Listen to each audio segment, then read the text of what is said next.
So, as Anna said, I'm from South Africa. I work full time in a public hospital, which is a really interesting place from which to think and theorize.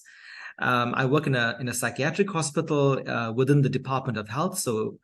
And I'm also affiliated to the University of KwaZulu-Natal. And so a lot of my thinking is influenced, by my interactions with people who have to use the public health system. And so, largely my own theorization is around how the political and the psychological or the emotional kind of intersect in interesting sorts of ways. And so although the title does say Global South, I am using South Africa as a kind of example or a specific case study or context for the Global South. And it may or may not have transferability to other contexts, obviously. This is based on a published paper, which you can find and download from the journal, The Psychology of Violence. It was part of a special edition in the journal around police brutality and violence. So you might find other papers of interest there as well.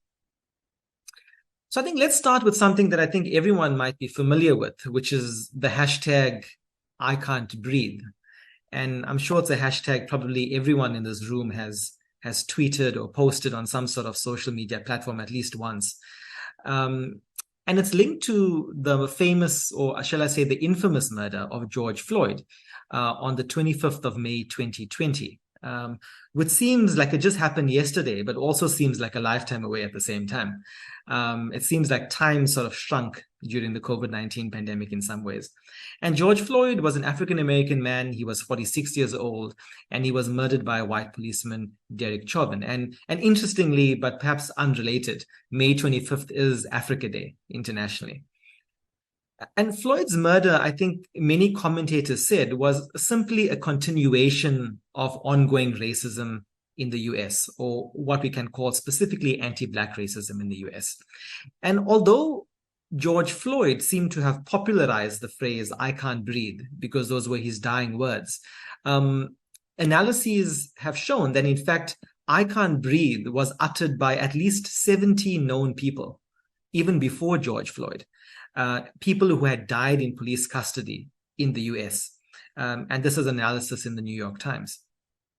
Sandra Shulman, who at the time was the president of the American Psychological Association, described life in the United States as living in a racism pandemic, playing on the idea of racism that flared up because of Floyd's murder, but also the pandemic, the COVID-19 pandemic that we were all living through at the exact moment that Floyd died as well. And I think what we got to think about is how breathing is never apolitical. And this is what got me thinking about this issue, actually, because when George Floyd died and said, I can't breathe, we were all talking about breathing anyway, because it was a time of the coronavirus pandemic. It was pre-vaccines. It was a time where people who we loved and cared for all around us were dying because a virus was attacking our respiratory systems and preventing us from breathing. And so the kind of biopolitics of breathing was really on my mind in many ways. And so set against this backdrop, to quote South African psychologist Brett Bauman, a biopolitics of breathing was kind of almost in the collective air. And the I can't breathe movement brought it to the fore. And in fact, early data showed that African Americans were dying at a much faster rate from COVID-19 than other groups of people, 50 per 100,000 people compared to 20 per 100,000 people for white Americans. And in fact, really interesting detailed analysis showed that COVID-19 infections were highest where the percentage of Black residents and implicit racism was high, showing that actually racism at community levels were driving racial disparities in health outcomes, which means the COVID-19 pandemic itself was racialized in all sorts of interesting and unfortunate ways. Drawing on Magdalena Goska's work, and Goska really theorizes issues of breathing in a fantastic and really interesting way. And her book, Breathing Matters, I would really say is essential reading. Who knew that writing about breathing could be so critically interesting for thinking about politics. And Gorska says in her book that in the context of contemporary United States anti-racist and social justice struggles advocated by BLM, the phrase "I can't breathe" became a political slogan, but it has more than symbolic meaning. Breathing actually becomes an articulation of the suffocating operations of social norms and power relations. In other words, breathing becomes metaphorical. When we're talking about breathing, we're not simply talking about oxygen going into our lungs. We're also talking about, in fact, how our norms of day-to-day life, our interpersonal interactions, become racialized and oppressed in all sorts of ways. If we look at a map of protests around the world, and this was a map pulled out almost a year ago, so it might look different. The global imagination was captured by the murder of George Floyd, a man who, without any disrespect, nobody knew before May 25th, at least internationally. Beyond the people that knew George Floyd personally, he was not a name that was a well-known person around the world. But on the day that he died, his name catapulted and traveled extensively around the world, to the point that virtually almost every country in the world held some sort of protest linked to his murder. And you can see it's largely concentrated in the global north. We see that the numbers of protests in Europe and the United States is far higher than in Asia, South America, or Africa, even though there is a scattering of protests in other contexts as well, including the global south context. But what was happening in South Africa at the time? On the 10th of April, 2022, 6 weeks before George Floyd was killed, Khosa, a 40-year-old Black man, was murdered by Black police officers in an area called Alexandra in South Africa. Alexandra is what South Africans typically refer to as a township context. And townships are very historicized and racialized words that mean what some contexts might call kind of African-American ghettoized spaces, but in South African context, places created by the apartheid government to house Black people in dense urban areas, often with limited resources and poor spatial planning. Police falsely accused Khosa of breaking COVID-19 lockdown regulations, and then they beat him to death. He was killed in a brutal way that is well documented in media articles that we can read online. In fact, police brutality was so high that within 1 week of South Africa's lockdown, 8 people were already killed by police for allegedly breaking lockdown regulations, which was in fact more than the COVID-19 fatalities at the time. Because South Africa acted very swiftly. We went into a national lockdown before anyone had actually even died of COVID-19. So police brutality was killing more people than the coronavirus. And this continued a pattern of violence by South African police against its own citizens, because an annual report just a year ago showed that there were 3,825 reported cases of police assault against citizens in South Africa. So Khosa's death then became an exemplar of police violence. And let us compare police violence in these two different contexts, in South Africa and the US. So comparatively, unfortunately, South African police kill 2.5 times more people per capita as American police. Not a statistic to be proud of as someone living in South Africa. However, both countries disproportionately target Black people. Even though South Africa is made up of a population that's 80% Black. In the United States, Black people are 3 times more likely to be killed by police compared to white people. And in South Africa, although I don't have exact statistics, research by Bruce, who's a police violence expert, shows that the South African police service uses disproportionate violence when policing Black communities. However, in South Africa, over 80% of police officers are Black, in line with our national demographics. And in the USA, 15% of police officers are Black, which is in fact higher than the 13% African-American population. So there's an interesting dynamic playing out here that can't be simply theorized as an issue of racist police, because that kind of conceptual frame would not work in the South African context. So anti-Black policing in both countries is not a straightforward issue of racism. We need other ways of imagining, theorizing, and thinking about these particular forms of violent encounters between police officers and citizens. And even in South Africa, attempts at diversification, in other words, increasing the number of Black and I would say brown police officers, have not reduced assaults on Black lives. Black people still are targeted by police, even when the police are Black. And so I ask the question, what about Collins Khosa? Khosa was murdered 6 weeks before George Floyd on April 10th, 2020.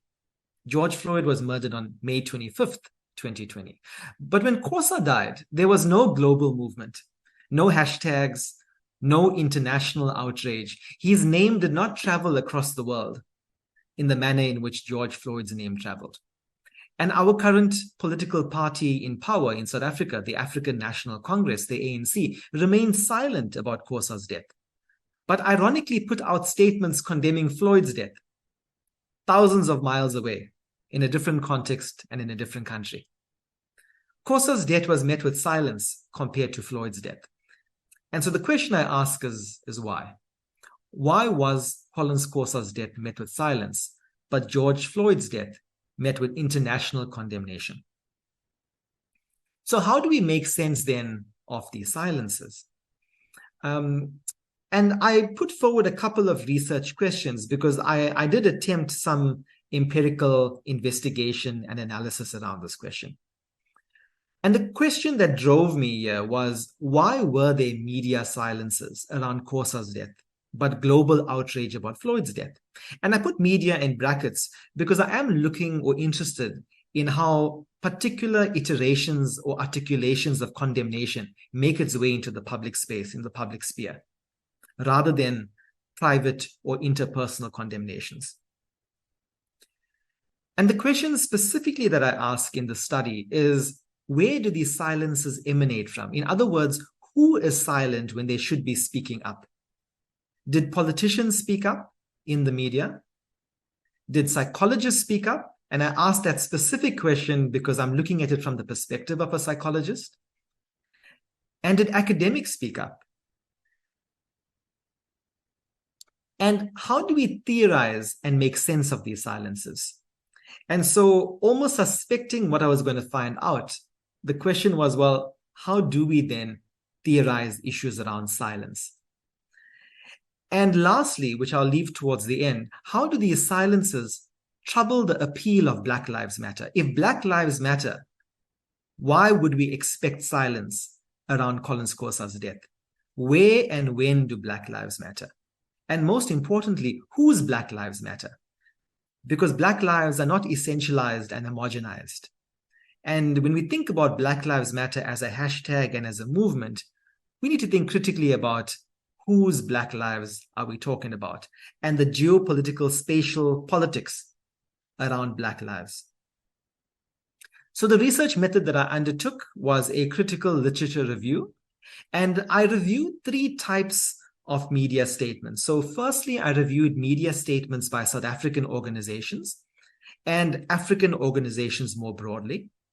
Media statements by psychological organizations, in other words, formal organizations that speak on behalf of psychologists in various contexts and countries. And lastly, Google Scholar articles. And these were linked to the 3 types of silences I was looking for. And if I go back, politicians, psychologists, and academics.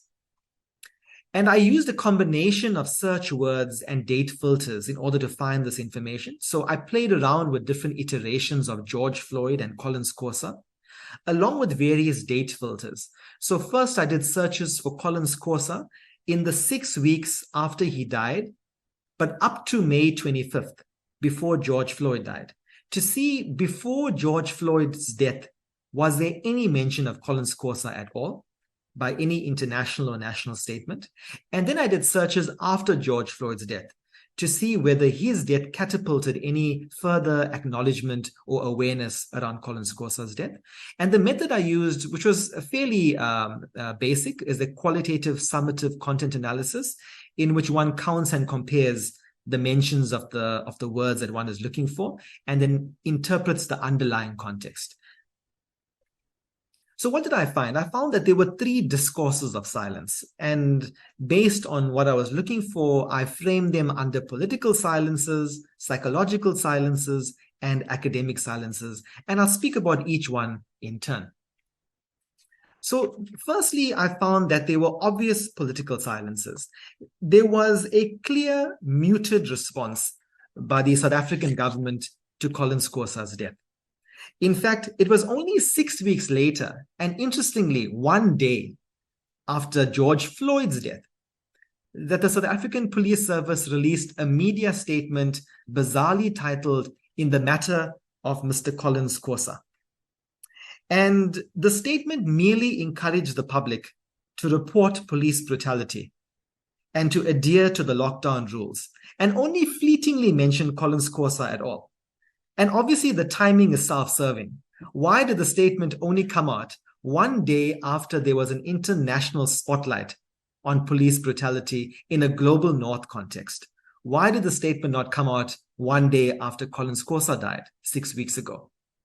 We find other interesting condemnations by the African Union Commission only condemning George Floyd's murder, by the African National Congress, which is our political party in power in South Africa, only condemning George Floyd's murder, and by our very own Minister of International Relations, Naledi Pandor, in South Africa, only condemning George Floyd's murder.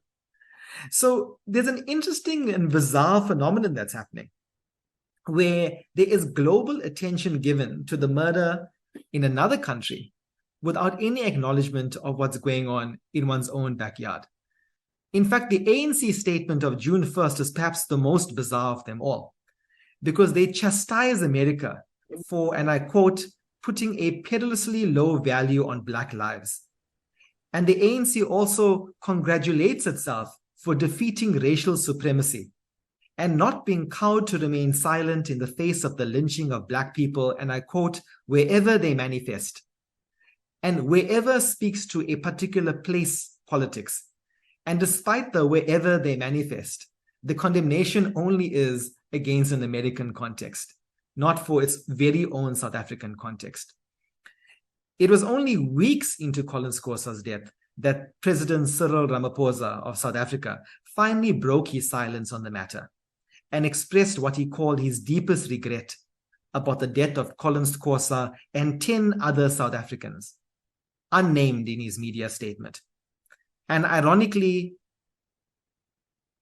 spoken at a launch of an anti-racism campaign by the African National Congress, despite them claiming to have defeated racial supremacy in their earlier statement just 4 days earlier. What's also interesting politically, internationally, is that all 4 living former United States presidents released statements about George Floyd: Barack Obama, George W. Bush, Bill Clinton, and Jimmy Carter. Almost goes without saying that none of them mentioned Collins Khosa. Yet none of South Africa's 4 former living presidents did the same regarding Collins Khosa. So there are major disparities then in moral and political attention by political actors. Secondly, I looked at psychological silences. In other words, how do formal psychology organizations respond to what is obviously a psychopolitical issue, which is police terror against citizens? There was a muted response by psychology organizations to Collins Khosa's death, despite global outrage at George Floyd's death. So the American Psychological Association, the British Psychology Association, the Asian American Psychology Association, the US-based Association of Black Psychologists, the International Union of Psychological Science, the Australian Psychology Society, and the Canadian Psychology Association all released statements condemning racism and lamenting the death of George Floyd. None of them mentioned Collins Khosa. Closer to home, the Psychological Society of South Africa. And full disclaimer, I was a council member of SISA, but was not involved during this specific time. But they were the only institute to condemn Khosa and Floyd's death. But note the timing, 53 days after Khosa's death, but a mere week after George Floyd's death. SISA then hosts a webinar on the psychology of racism, but they frame it in light of the Black Lives Matter movement, pivoting an American-based movement despite local tragedies. And despite South African psychologists being internationally renowned for their work on racism, given our own apartheid history in South Africa.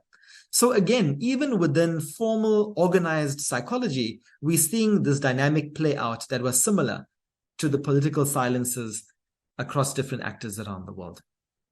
Lastly, I looked at academic silences. Was there attention by academics, intellectuals, and scholars around what was going on with these two men? And the results are troubling. Using Google Scholar, if we do a search for George Floyd on the 30th of July, 943 results compared to 6 for Collins Khosa. 6 months later, the number had exponentially increased. And today, just before I put this presentation together, I did another search, and George Floyd in the emerging academic archive had catapulted to over 36,000 references, whereas Collins Khosa stays at a measly 124. So what does this say about the academic attention given to particular contexts? And what does it say about the epistemic location of intellectual thinking and whose lives matter to the academic archive? So how do we make sense of this? And I would like to propose that this is an example of what Miranda Fricker calls an epistemic injustice, and that Fricker's conceptualization of an epistemic injustice is one way for us to think through these disparities between Collins Khosa and George Floyd. Epistemic injustice, by definition, is a pattern of exclusion, is a pattern of silencing, whereby people or contexts are excluded in the processes and outcomes of knowledge production. And in her analysis of social power, Miranda Fricker says that epistemic injustice is a forceful but often unrecognized form of discrimination, in which people are wronged in their specific capacities as knowers. In other words, a person's ability to be a source of knowledge is dismissed, either by dismissing their feelings, their words, their experiences, due to structural prejudice in the societies in which we live. Raja, in a media article, argued that tragedy and atrocity in the global South is actually seen as so ordinary that only violence in the global North garners the spotlight. In other words, there's a normalization of violence in the global South that does not render deaths like Collins Khosa's any more special than the death of any other Black person in South Africa. And so I'm abbreviating the names. George Floyd and Collins Khosa were both victims of testimonial injustices. And a testimonial injustice is linked to the issue of believability. In other words, can you believe the testimony coming out of a person's mouth? And the trustworthiness of Black testimony is always repeatedly called into question. And the obvious example is the fact that George Floyd said many times, "I can't breathe." But Derek Chauvin dismissed this with contempt. So there's an obvious issue of testimonial injustice here. Collins Khosa as well. He repeatedly told the police officers that came to his house that he was not breaking lockdown rules because they accused him of drinking alcohol and buying alcohol, even though alcohol sales were temporarily banned during the COVID pandemic in South Africa. But he was drinking in his own backyard. And it was not against the rules to drink in your own backyard. But simply seeing him drink was enough for them to believe that he had broken the rules. And so his own testimony was again dismissed as unbelievable. So both Collins Khosa and George Floyd, in different contexts, in different ways, were victims of testimonial injustice. However, I argue that Collins Khosa was actually a victim of a double epistemic injustice, because he was also a victim of a hermeneutical injustice. And hermeneutical injustices, which can be a bit of a tricky concept to wrap one's head around, but it's linked to the idea of social intelligibility and discursive gaps in meaning making. In other words, did someone like Khosa, did his death exist in a manner that allowed people to make sense of how such things could exist? In other words, when we say Black Lives Matter, when we talk about racist police brutality, it gives African Americans a vocabulary. It gives them a space to actually situate the death of a Black man at the hands of racist white police.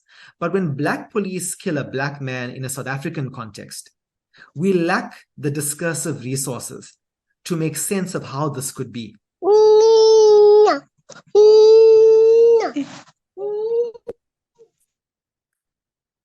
I promise you that's not me. So when we're thinking about hermeneutic injustice, we're thinking about how, in the broader scheme of things, it is difficult to make sense of what is actually going on, what we call social intelligibility. And so racist police is not a conceptual lens that can help us understand how Black police can kill a Black man. So are there other ways then of thinking about this? Are there other ways of thinking about why Black police can kill a Black man? And we have concepts like internalized racism. We have concepts like cognitive dissonance within psychology.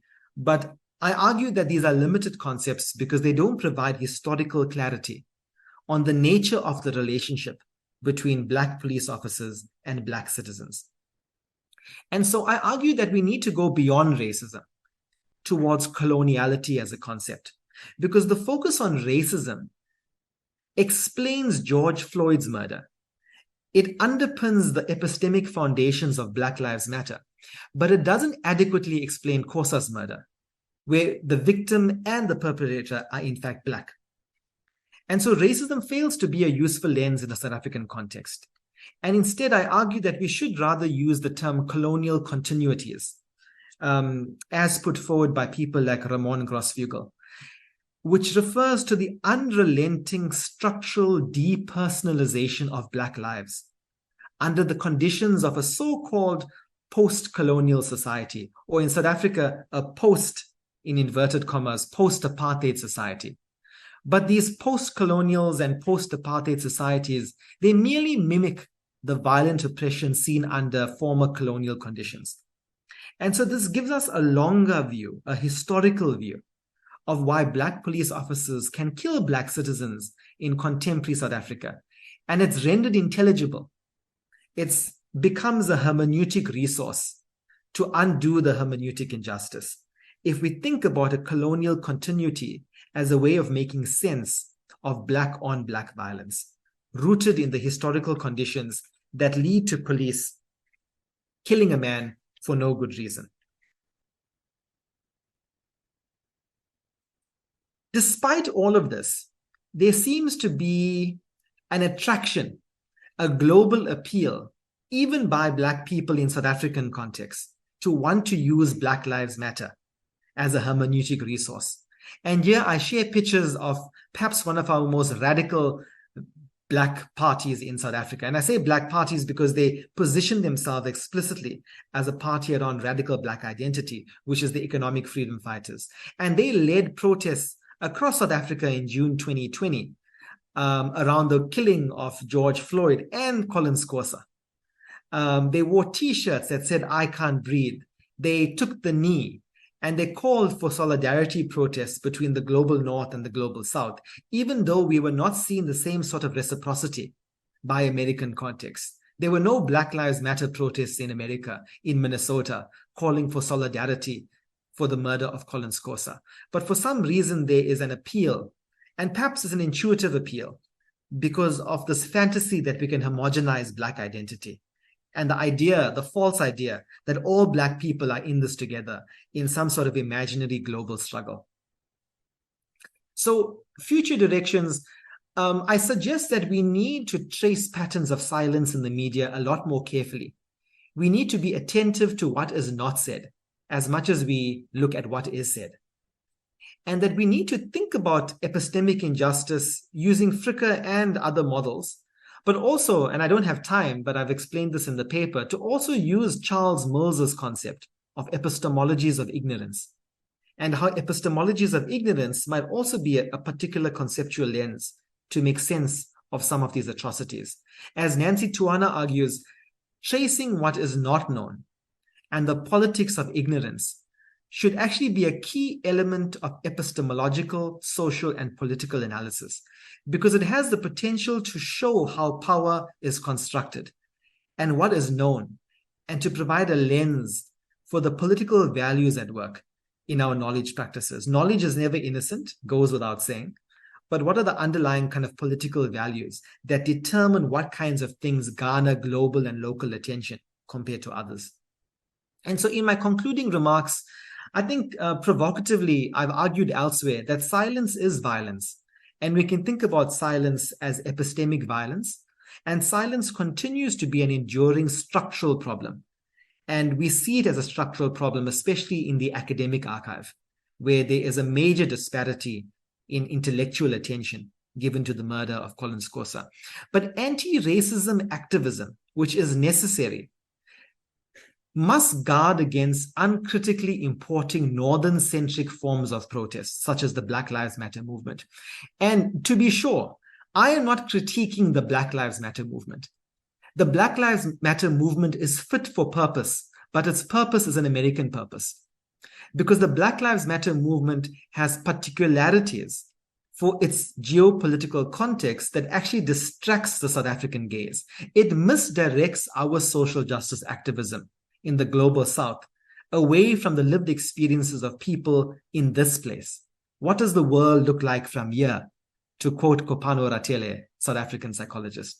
And if we don't theorize the world from the place in which we are simply going to reinforce geopolitical lenses from the global North that misdirect our academic and emotional and moral attention. So despite this appeal of Black Lives Matter, its proximity, and perhaps this is where it might get provocative, its proximity to whiteness in America actually gives it a unique geopolitical superpower, and gives it epistemic advantages that are not enjoyed in other contexts. And anti-racism activism and against anti-Black racism in South Africa doesn't have the same sort of proximity to whiteness that Black Lives Matter has in a context that is majority white. And so we have to think carefully about the racialized dynamics that allow particular movements to flourish globally and allow other movements to remain small and local and particular. A reminder that you can read the full analysis in the paper, Where Do Black Lives Matter?, which is published in the journal, The Psychology of Violence. And I am open to feedback, critique, and comments. We write and we hope that people read our writing, but sometimes it feels like we publish it in the void. And I'm quite happy to engage with people on email, on Twitter. And just to add, as I conclude, that there is a campaign to support the widow and the 2 children of Collins Khosa, which is available on backabuddy.co.za. And there is a documentary which was put together by South African news media, news24.com, on Collins Khosa, and it's called Slain by Soldiers, the Collins Khosa story. So I do recommend that people watch it. I thank you for your attention, and I hope there was something of value that people could take away from this.